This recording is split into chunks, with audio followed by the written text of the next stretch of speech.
शुक्रिया। आप लंबे समय तक कांग्रेस पार्टी में रहे हैं, इसके विभिन्न पहलुओं और सब कुछ से बखूबी वाकिफ है। आज जो कांग्रेस की वर्तमान स्थिति है, पिछले 1.5 दहाई में कांग्रेस में क्या बदला है? ऐसा इसलिए क्योंकि आपके कई बयान हाल के दिनों में काफी सुर्खियों में रहे हैं। देखिए, लंबे समय से ही नहीं, अगर आप डिटेल में जाइएगा तो मैं कई पुश्तों से कांग्रेस में हूं। मेरे दादा 1937 में जब पहला इलेक्शन हुआ था एमएलए का, हालांकि कांग्रेसी वो उसके पहले भी थे, जिला परिषद के मेंबर हो गए थे, लेकिन एमएलए 1937 में पहली बार मेरे दादा कांग्रेस के एमएलए हुए थे। वो उसके बाद मेरे फादर 5 टर्म कांग्रेस के एमएलए रहे, 2 बार बिहार के डिप्टी स्पीकर रहे। चीफ विप का इलेक्शन से पहले फैसला होता था। चीफ विप में चीफ मिनिस्टर के जो कैंडिडेट थे, पार्टी के अंदर ही इलेक्शन होता था, उनको हरा के चीफ विप बने थे मेरे फादर। मैं पिछले 40 सालों से 1985 में मैं एमएलए हुआ, मैं लगातार कांग्रेस में 2019 तक था। बीच में कुछ मामला हुआ था, तो फिर मैं लगातार कांग्रेस में था।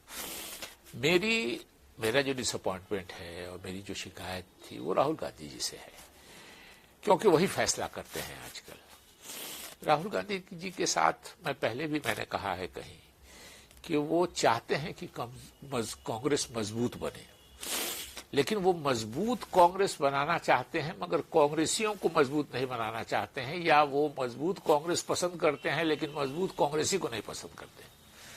उनको की पसंद है, उनको मेरे ख्याल में थ्रेट परसेप्शन ज्यादा है कि ये कहीं हमसे नाराज हुआ तो ज्यादा लोगों को लेके जाएगा तो नुकसान हो जाएगा। राहुल गांधी जी के पास किसी कांग्रेसी की सबसे बड़ी शिकायत है कि ये अपने इलाके में बहुत पॉपुलर है, वो उसी वक्त उससे। और राहुल गांधी जी के सामने किसी की सबसे बड़ी तारीफ है कि इसको तो 5 आदमी नहीं है।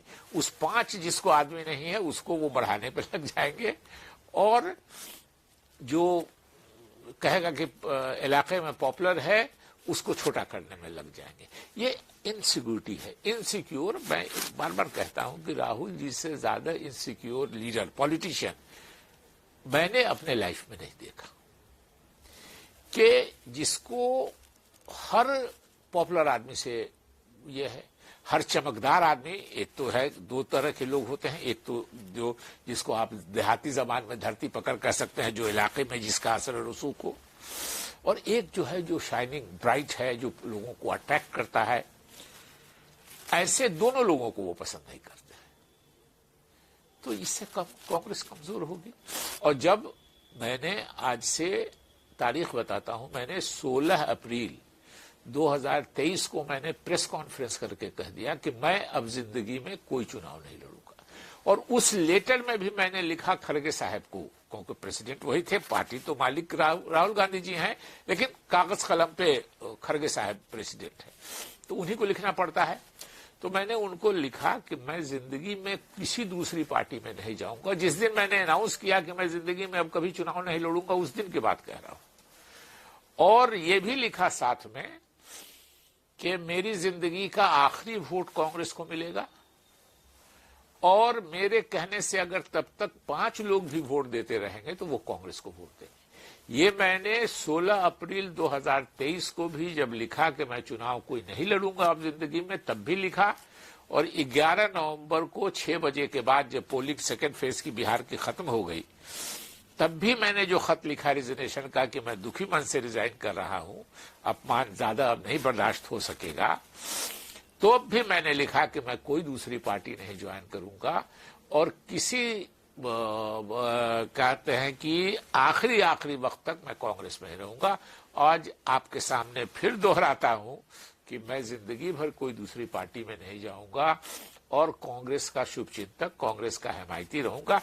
मेरे ख्याल में मैं जो अभी कर रहा हूं, जिसके लिए आप मुझको इंटरव्यू लेने आए हैं, मैं समझता हूं कि ये मेरा जो ये काम है, ये स्टेप है, ये कांग्रेस की भलाई के लिए है। आपको देखिएगा, मैं अभी बताता हूं, और आप सीट से पहली बार बोल रहा हूं, कि बहुत जल्दी आपको शकील्स इफेक्ट कांग्रेस में नजर आएगा।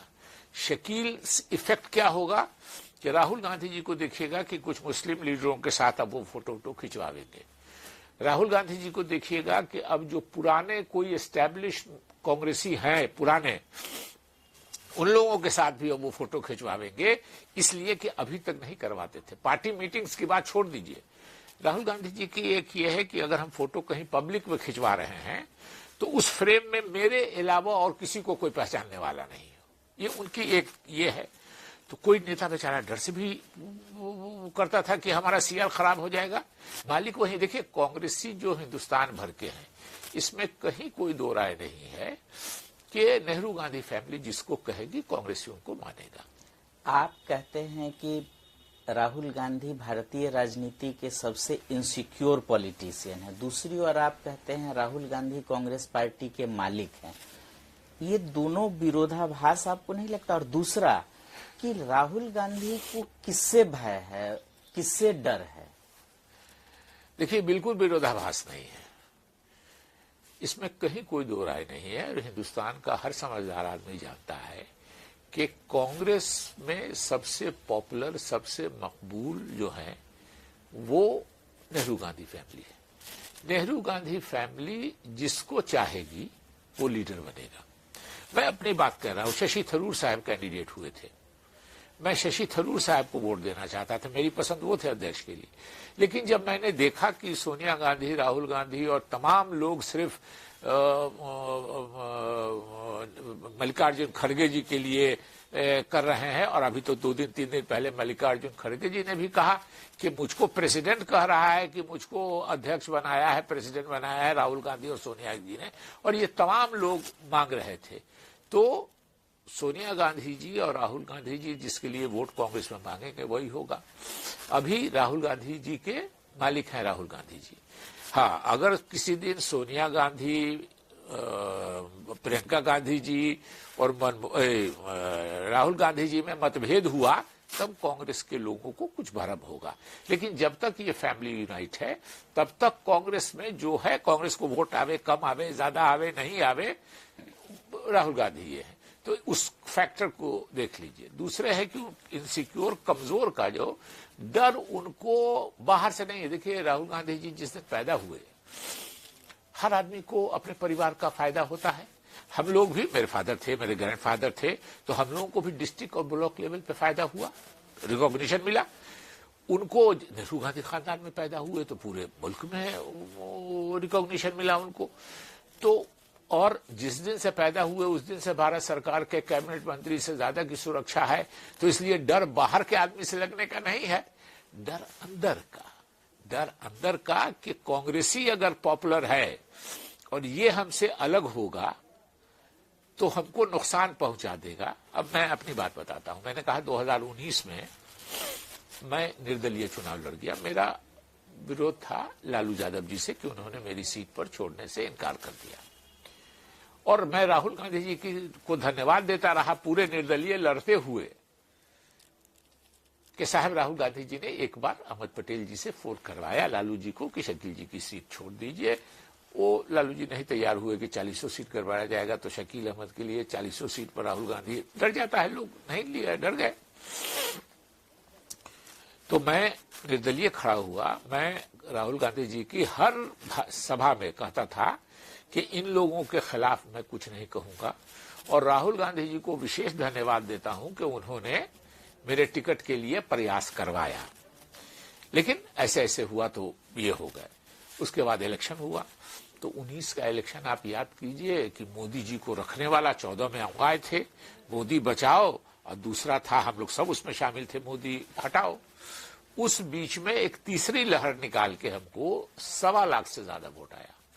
1,31,30,000 वोट मुझको आया, जो 5 पार्टी के कैंडिडेट थे। मैं कांग्रेस के अपने तमाम मधुबनी लोकसभा के साथियों का आभारी हूं कि 95% से ज्यादा कांग्रेसियों ने मुझको वोट दिया, और जो 5% नहीं भी मदद किए वो खिलाफ में कुछ नहीं बोले, वो खुल के कुछ नहीं बोले।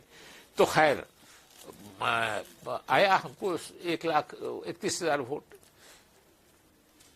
जो 5 पार्टी के कैंडिडेट थे उनको हमसे कुल 8,000 वोट ज्यादा था, जो कांग्रेस के, आरजेडी के और कौन कौन पार्टी के ज्वाइंट कैंडिडेट थे।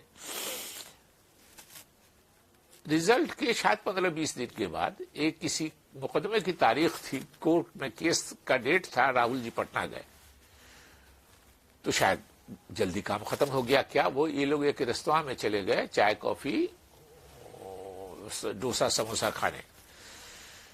वहीं राहुल जी ने किसी से पूछ दिया कि शकील जी को कितना वोट आया, 15-20 दिन हुआ था इलेक्शन रिजल्ट को, तो किसी ने जवाब दिया कि सर वोट तो बहुत आया, 1.25 लाख से ज्यादा वोट आया। तो उन लोगों को कहना था कि हमको लगा कि जो कांग्रेसी राहुल गांधी की तारीफ कर रहा था इलेक्शन में, उसको 1.25 लाख वोट आया है तो राहुल गांधी को अच्छा लगेगा।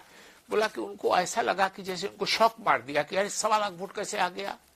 तो इसी तरह के कांग्रेस के लोगों से वो डरते हैं कि जो मजबूत रहेगा जमीन पे वो अगर हमसे अलग होगा तो नुकसान हो जाएगा। 3 लोकसभा चुनाव लगातार हुए, कांग्रेस की पराजय हुई, महत्वपूर्ण राज्यों के जो विधानसभा चुनाव हुए उसमें बहुत सारे जो चुनाव हुए उसमें कांग्रेस की पराजय हुई। नेतृत्व तो एक तरह से राहुल गांधी जी का ही रहा, तो क्या आपको लगता नहीं है कि एक नया नेतृत्व आना चाहिए? प्रियंका जी लोकप्रिय हैं काफी, तो राहुल गांधी और प्रियंका गांधी की लोकप्रियता में क्या आप अंतर पाते हैं, और क्या आपको लगता है कि प्रियंका गांधी को अब आगे आना चाहिए? देखिए, प्रियंका जी से मेरा बहुत संपर्क नहीं है। एक बार उन्होंने मुझको फोन किया था, कहीं कांग्रेस के किसी कार्यक्रम में जाने के लिए, उन्होंने कहा, मैं चला गया, और कहीं आते जाते रास्ते में आदाब सलाम, इससे ज्यादा मेरा नहीं है उनसे। लेकिन इस बात में कहीं कोई दो राय नहीं है कि प्रियंका गांधी जी का कनेक्ट पब्लिक से राहुल गांधी जी से बहुत बहुत बहुत आगे है। प्रियंका गांधी जी की लोकप्रियता राहुल गांधी जी से बहुत बहुत बहुत आगे है। वो बहुत आर्टिकुलेट बोलती हैं, जहां स्पीच देती हैं वहां लोगों से कनेक्ट करती हैं। ये उनकी खूबी है। लेकिन कौन आगे आएगा? हम लोगों से जब भी सोनिया जी से बात हुई तो उन्होंने राहुल राहुल राहुल कहा, लेकिन उनके परिवार का फैसला है। जब तक वो तीनों साथ हैं तब तक कांग्रेस में कोई मतभेद नहीं, जिसको उन्होंने आगे कर दिया वही रहेगा। हाँ, उन तीनों में अगर किसी मामले पे मतभेद हो, वो पब्लिक में आ जाए, तब शायद कांग्रेसी दुविधा में पड़ेंगे, और तब किसके साथ कौन कांग्रेसी जाएगा ये कहना बहुत मुश्किल है। और मुझको ज्यादा ये है कि अगर ऐसी परिस्थिति, हम नहीं चाहते हैं, कांग्रेस के हम शुभचिंतक हैं, हम कांग्रेस के आइडियोलॉजी के शुभचिंतक हैं, हम राहुल गांधी जी के विरोधी नहीं, हम चाहते हैं सुधार हो, हम नहीं चाहते हैं कि आपस में ये लोग लड़ें। लेकिन भगवान न करे, खुदा न करे, कहीं भी ऐसा दिन आएगा तो हम निश्चित रूप से कह सकते हैं कि प्रियंका गांधी जी का पल्ला भारी पड़ेगा। नेहरू की कांग्रेस, इंदिरा, राजीव की कांग्रेस, नरसिम्हा राव की कांग्रेस, बाद में सोनिया गांधी जी की कांग्रेस, और अब राहुल जी की कांग्रेस। क्या 2-3 अगर बिंदु आप बताएं कि जो बदलाव आपने देखा, जो नकारात्मक बदलाव रहा अभी वर्तमान में, जिसको सुधारा जाना चाहिए, एक सुझाव आपका? देखिए, सोनिया गांधी जी का के साथ हमको काम करने का बहुत नजदीक से मौका मिला, और मैं सोनिया गांधी जी का बहुत बड़ा प्रशंसक हूं। सोनिया गांधी जी ने भारत की सभ्यता, भारत 23 साल की उम्र में वो भारत आई है। अंग्रेजी भी उनकी पहली भाषा नहीं, उनकी पहली भाषा इटालियन, हिंदी उनकी तीसरी भाषा हो गई, अगर कम से कम, और जानती होंगी और भाषा मुझको नहीं जानकारी है, लेकिन वो इटालियन, अंग्रेजी और हिंदी जानती है। आप जाइएगा सोनिया गांधी जी से मिलने के लिए, तो सोनिया गांधी जी एक लफ्ज आपसे अंग्रेजी बोलेंगे नहीं। जब तक आप अंग्रेजी नहीं बोलिएगा, वो थ्रू आउट हिंदी बोलती है, जो उन्होंने मेहनत की है इस देश में आकर के, और उनकी सारी स्पीचेस हिंदी में लिखी होती है। तो मैं सोनिया जी के बारे में बराबर कहता हूं कि सोनिया जी ने राजीव गांधी जी की कांग्रेस, नरसिम्हा राव जी की समय की कांग्रेस, थोड़े दिन के लिए सीताराम केसरी जी के कांग्रेस की समय के कांग्रेस को, सबका समावेश अपने में कर लिया। लेकिन अफसोस इस बात का है कि राहुल गांधी जी सोनिया गांधी जी की कांग्रेस को भी अपनी कांग्रेस नहीं बना सके। हमने एक बार ट्रिब्यून अखबार को इंटरव्यू दिया कि कहा, कुछ लड़के कहने लगे कि साहब राहुल गांधी के हम बनाए हुए हैं इसलिए सीनियर लोग हमको ये करता है। वो होगी भी मेरे पास कॉपी, ट्रिब्यून अखबार में मैंने बुला के इंटरव्यू दिया कि राहुल गांधी कोई ग्रुप के लीडर नहीं है, राहुल गांधी सबों का रिस्पेक्ट कमांड करते हैं। लेकिन आज मुझको दीपक जी ये कहते हुए आपसे अफसोस भी लग रहा है कि मैं शायद उस दिन गलत था। राहुल गांधी जी पहले दिन से अपना ग्रुप में वो एज वाइज और ऐसे लोग के जिनके जमीन पर जिनको नहीं हो, और वो प्लान वे में आए कि हम इन लोगों को, सीनियर लोगों को हटावेंगे तो लावेंगे इसका रिप्लेसमेंट। तो यूथ कांग्रेस और एनएसयूआई को वो ले आए कि इनसे रिप्लेस करेंगे हम लोग। तो राहुल जी जिस दिन पॉलिटिक्स में आए उस दिन से वो यूथ कांग्रेस और एनएसयूआई को अपने साथ रखा है। एक बेसिक फर्क दोनों मां बेटे की कांग्रेस का बता देता हूं आपको। सोनिया गांधी जी ने अपनी आंख कान खुली रखा और खुला रखा हमेशा। सोनिया गांधी जी जब दिल्ली में रहती थी, मतलब जब वो अध्यक्ष थी, तो अगर कोई पार्लियामेंट नहीं है, कोई मीटिंग बाहर में नहीं है, दिल्ली से बाहर वो नहीं, अगर वो दिल्ली में है तो 10 साढ़े 10 बजे से लेके 2 बजे दिन तक वो बिला नागा हिंदुस्तान भर से आए हुए कांग्रेसियों से मिलती थी। तो उनको जानकारी बहुत होती थी। हमारे पक्ष के लोग भी मिलते थे, जैसे मान लिया हमारे विपक्ष के लोग भी मिलते थे। और मैं कोई हिंदुस्तान का बहुत बड़ा नेता नहीं था, एक स्टेट का अध्यक्ष था, कहीं एक मंत्री था। सोनिया गांधी जी ने कम से कम 2-3 बार मुझसे पूछा कि शकील इस मामले में तू क्या बयान दे दिया था। मतलब मेरे बयान के बारे में भी उनको जानकारी थी और मैंने फिर एक्सप्लेन किया कि क्यों मैंने ये बयान दिया। सभी बात वो एग्री हो गए हमसे कि ठीक किए। बोलिए कि तुम्हारे बारे में आज सुनते हैं कि फला आदमी से आजकल तुमको बहुत दोस्ती है, तो हम उसको, तो जाइए मेरे जैसे उसका फायदा वो क्यों होता है। कोई शकील अहमद से स्पेसिफिक नहीं, हिंदुस्तान भर के सभी नेताओं के बारे में उनको जानकारी होती थी कि इसलिए कि वो मिलती थी लोगों से, उनका चैनल ऑफ इंफॉर्मेशन जो था वो खुला हुआ था।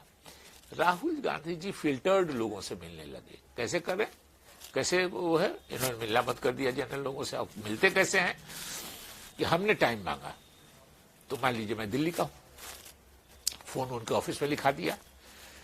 उनके अगर वो जनरल सेक्रेटरी सोनिया गांधी का नहीं बनाया हुआ है, राहुल गांधी जी का बनाया हुआ है, जो इंचार्ज हो या जनरल सेक्रेटरी हो, उससे पूछेंगे वो कि फला आदमी, वो नहीं पूछेंगे, उनका ऑफिस पूछेगा कि फला आदमी ने अपॉइंटमेंट मांगा है, कैसा है क्या। अगर उसको इंचार्ज को दिमाग में है कि ये हमारी तारीफ करेगा, हमारी वाहवाही करेगा, राहुल गांधी को दिल दुखाने वाला कोई बात नहीं बोलेगा, तो कहेगा मिल लीजिए। और नहीं, अगर ये है कि शायद ये करे, तो उसको मना कर दिया जाएगा, जवाब ही नहीं मिलेगा।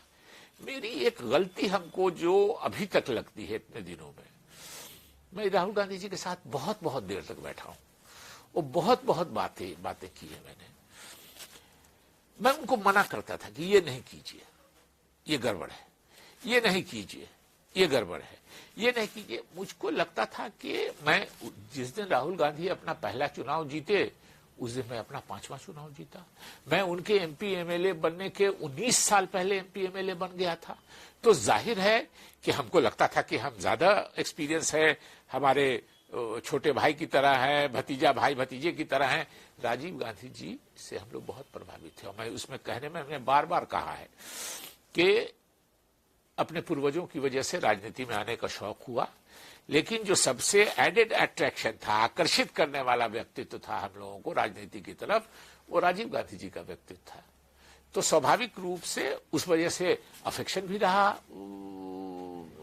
राहुल गांधी जी से। तो मैं अफेक्शन की वजह से उनको सजेस्ट करता रहा कि ये नहीं कीजिए, ये नहीं कीजिए, ये गलत है, वो गलत है। और हमको लगता है कि उनको ऑफेंडेड फील करते रहे कि ये हमको गांव का आदमी आके, देहात का मधुबनी जिला से आके ये हमको अकल सिखा रहा है पॉलिटिक्स करने। तो शायद ये बात उनको खराब लगी, शायद उसका हमको कीमत चुकानी पड़ी, लगता है। राहुल गांधी जी अपने सभी भाषणों में या सब जगह जहां भी वो जाते हैं डेमोक्रेसी की बात करते हैं। क्या आपको लगता है पार्टी में इंटरनल डेमोक्रेसी उस तरह है जिस डेमोक्रेसी की वो बात करते हैं? नहीं, बिल्कुल नहीं है, बिल्कुल नहीं है। और राहुल जी के जमाने में नहीं है। देखिए, एक बात से किसी को नहीं, डेमोक्रेसी इन द सेंस कि कांग्रेस के हर आदमी का विश्वास है नेहरू गांधी फैमिली में, उसमें कहीं कोई दोहरा नहीं। लेकिन उसके बाद जो आप फैसले लेते हैं वो राहुल गांधी के फैसले, मैंने कहा भी एक जगह है कि मेरा घर भारत नेपाल सीमा पर है और नेपाल में जब राजाओं का शासन था तो वहां एक कहावत थी कि मुख्य कानून छा, यानी जो राजा ने मुंह से बोल दिया वही कानून है। आज की तारीख में कांग्रेस में राहुल गांधी जो बोल देते हैं वही कानून है। उसमें कहीं तो अध्यक्ष हैं ऑन पेपर खड़गे साहब, लेकिन प्रैक्टिकली राहुल गांधी अध्यक्ष हैं। राहुल गांधी सामने से अध्यक्ष बन के नहीं, क्योंकि कांग्रेस की हार ज्यादा होती है, जीत कम होती है, हार ज्यादा होती है बदकिस्मती से। एक जमाना था हम लोग जीत में रहते थे, कहता था लैंप पोस्ट को बांध दीजिए टिकट तो कांग्रेस का तो वो जीत जाएगा। तो हार हो रही है, तो हार से क्या बदनामी से बचने के लिए वो साइड ट्रैक होकर अध्यक्ष वाला उन्होंने छोड़ दिया। लेकिन मोरली ये है कि आप जब अध्यक्ष का छोड़ दिया तो कोई आप काम नहीं किए, करने दीजिए खड़गे साहब को, अध्यक्ष उनको बनाया है तो सारा फैसला। अभी बिहार की एक समीक्षा बैठक हुई और समीक्षा बैठक क्या हुई भाई कि आरोप लगा बिहार में जो कांग्रेस के राहुल जी के बनाए हुए लोग थे कि इन्होंने पैसा लिया, और अब लिया नहीं दिया तो लेने वाला जाने देने वाला जाने, एक इंप्रेशन बनता है वो बिहार में है। तो आपने क्या किया समीक्षा में कि पैसा देने वाले को और पैसा लेने वाले को दोनों को बुला के सामने बात करा रहे हैं। तो न पैसा देने वाला बोलेगा पैसा देना भी क्राइम है और पैसा लेना भी क्राइम है, तो पैसा देने वाला बोलेगा कि वो हमने पैसा दिया और न पैसा लेने वाला बोलेगा। खैर वो सो कॉल्ड समीक्षा बैठक, उसके पहले हमारे प्रदेश के अध्यक्ष हैं राजेश राम जी, अच्छे हैं, सज्जन है, दिल के चौराहों के लड़के हैं, वो बेचारे सीधे हैं, उनको राहुल जी के लोगों ने कुछ साइडलाइन भी किया इस इलेक्शन में। तो वो गए, ये मीडिया में बातें आई हैं, वो गए खड़गे साहब को त्यागपत्र देने के लिए। बहुत खराब परफॉर्मेंस हुआ था कांग्रेस का, 6 सीट कुल कांग्रेस जीती थी। तो खड़गे साहब ने कहा राहुल जी को दीजिए। तो अध्यक्ष आप हैं, आप क्यों कह रहे हैं राहुल जी को दीजिए त्यागपत्र? इसलिए कि राहुल जी स्वीकार करेंगे तो स्वीकार होगा, राहुल जी स्वीकार नहीं करेंगे तो नहीं होगा। अभी तो खड़गे साहब ने भी खुद कहा कि हमको सोनिया गांधी जी और राहुल गांधी जी ने अध्यक्ष बनाया है। तो मालिक कांग्रेस के बैक सीट ड्राइविंग कहते हैं इसमें, तो बैक सीट ड्राइविंग वाले के पास क्लच ब्रेक नहीं होता है, लेकिन स्टीयरिंग से दिशा हो सकता है।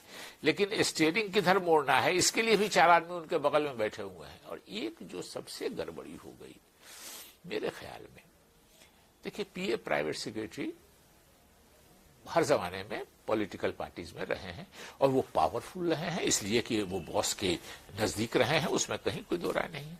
लेकिन पीए प्राइवेट सेक्रेटरी को जनरल सेक्रेटरी बनाना, इंचार्ज बनाना, अध्यक्ष बनाना स्टेट का, ये किसी पॉलिटिकल पार्टी में नहीं होता था। राहुल गांधी जी के इसमें हम लोगों की जो जानकारी है थोड़ी मोड़ी, जो सुन के पैसा लेते देते तो कोई तनख्वाह देते, लेकिन जो है कि काफी लोग हैं जो तनख्वाह लेते हैं और उनको पॉलिटिकल पोस्ट दे करके भेजा गया है स्टेट्स में, और इंचार्ज बनाया गया और अध्यक्ष बनाया गया और फलां किया गया, ये किया गया।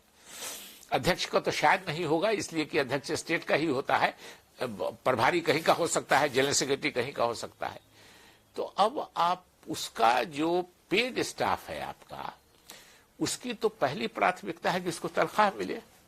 तो तनख्वाह मिलेगी जब, तो हम शकील अहमद की तरह ये नहीं कहेगा कि आपने ये गलत किया, उसको तो कहा हजूर जो आपने किया वो ठीक किया, हमको तनख्वाह दीजिए, आपको जो करना है कीजिए।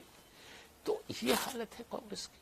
तो हमने इम्प्रूवमेंट की बात की है, हम कांग्रेस के खिलाफ नहीं है, हम कांग्रेस के वेलविशर थे, कांग्रेस के वेलविशर हैं और जिंदगी भर कांग्रेस के वेलविशर हैं। आखिरी सवाल, प्रमोद तिवारी सहित कई कांग्रेस के जो नेता हैं वो अब आपके इन बयानों के बाद कह रहे हैं कि कांग्रेस ने आपको क्या कुछ नहीं दिया।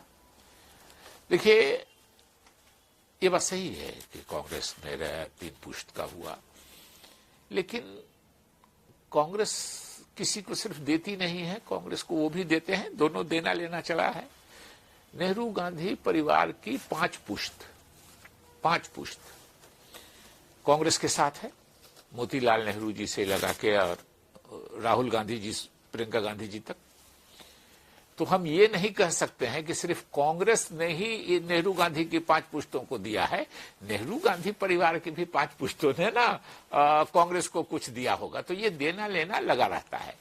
और ये पार्टी छोड़ने की बात है तो प्रमोद तिवारी जी को शायद तो बहुत सीनियर है हमसे भी और बहुत करीब हैं, 9 बार 10 बार मिले हुए हैं, साथ रहते हैं, हमसे भी अच्छा संबंध है, बहुत प्रैक्टिकल आदमी है। हम जब भी लखनऊ गए हैं तो जबरदस्ती मुझको घर पर ले जाके खाना खिलाया है उनको, मैं उनका शुक्रिया अदा करता हूं इससे। लेकिन पार्टी छोड़ने की बात शकील अहमद ने पहले नहीं पार्टी छोड़ी है। नेहरू गांधी खानदान के सबसे बड़े आदमी जिसका नाम है उनका नाम था मोतीलाल नेहरू। मोतीलाल नेहरू ने 1885 में कांग्रेस बनी, 1888 में मोतीलाल नेहरू ने कांग्रेस ज्वाइन किया, 1919 में वो कांग्रेस के अध्यक्ष हुए और 1923 में उन्होंने कांग्रेस से रिजाइन करके अपनी नई पार्टी बनाई, स्वराज पार्टी, जिसमें CR दास जी अध्यक्ष हुए, मोतीलाल नेहरू जी सचिव हुए, काउंसिल के मेंबर। डिफरेंसेस क्या हुआ कि काउंसिल के मेंबर बनना है या नहीं बनना है, गांधी जी और कांग्रेस से यही डिफरेंसेस हुआ। 1 जनवरी 1923 को उन्होंने नई पार्टी स्वराज पार्टी बनाई, वो पार्टी चली नहीं। 1925-25 में फिर मर्ज हो गया कांग्रेस में और 1928 में फिर मोतीलाल नेहरू जी कांग्रेस के अध्यक्ष हो गए। तो जब मोतीलाल नेहरू जी जैसे व्यक्ति कांग्रेस छोड़ सकते हैं तो शकील अहमद किस खेत की मूली है? शकील अहमद जी का अगला राजनीतिक कदम क्या होगा? कोई राजनीतिक कदम नहीं होगा सिवाय इसके कि वक्त वक्त पर मैं ऐसे सैकड़ों इंसिडेंट मैं है जो लिखने के लिए है। और एक बात बता देते हैं लास्ट में कि मैंने जब अनाउंस किया 2023 में 16 अप्रैल को कि मैं चुनाव नहीं लड़ूंगा अब जीवन में, तब से मेरे बच्चे मुझ पर दबाव डाल रहे थे कि आप अपनी जीवनी लिखिए। तो मैं कहता था कि भाई मैं इतना बड़ा आदमी नहीं हुआ कि लोग मेरी जीवनी खरीद के पढ़ें। किसको ख्वाहिश नहीं होती है, लेकिन हर आदमी बड़ा नहीं बन सकता है। तो हो गया। लेकिन मैंने जिस दिन से रिजाइन किया और उस लेटर को फेसबुक पर डाला और उसके बाद 2-3 पोस्ट लिखा अपने लोगों को एक्सप्लेन करते हुए कि हमने क्यों किया, क्या किया, और उसका जो पॉजिटिव रिस्पांस देखा तो मुझको लगा कि अब तो लिखने के लिए मुझे 2-3 किताब हो जाएगी। तो मैंने लिख दिया कि मैं अपने राजनीतिक जीवन पर, पारिवारिक बैकग्राउंड पे, राहुल गांधी जी के साथ कैसा इंटरेक्शन हुआ, मनमोहन सिंह जी के साथ किसने बिट्रे किया, सोनिया गांधी जी के साथ कैसा मेरा समय बीता, और कांग्रेस के जो और लोग थे जो डिफरेंट स्टेट्स में हम रहे, हम पंजाब के रहे, हम हरियाणा के रहे, हम चंडीगढ़ के रहे, हम दिल्ली के रहे। दिल्ली में 0 सीट करा दी। मैं लिखने वाला हूं कि दिल्ली में किसकी वजह से आज 3 इलेक्शन से 0 सीट हो रही। तो राजनीति का मेरा अब कोई इरादा नहीं है। कांग्रेस का वोटर था, कांग्रेस का वोटर हूं, कांग्रेस का वोटर जीवन भर रहूंगा, समर्थक रहूंगा, शुभचिंतक रहूंगा। लेकिन जो घटनाएं हुई हैं ऐतिहासिक, उनके बारे में लिखूंगा और यही कंपाइल होके बाद में मेरी जीवनी हो जाएगी। तो अपनी जीवनी लिखूंगा, लेकिन फेसबुक के माध्यम से लिखूंगा। और उसमें चूंकि हाल के दिनों में की ये घटनाएं हैं, जो उसमें जो पात्र हैं वो सामने ही अभी सबके नजर आ रहे हैं, तो वो ज्यादा रिलेवेंट हो जाएगा।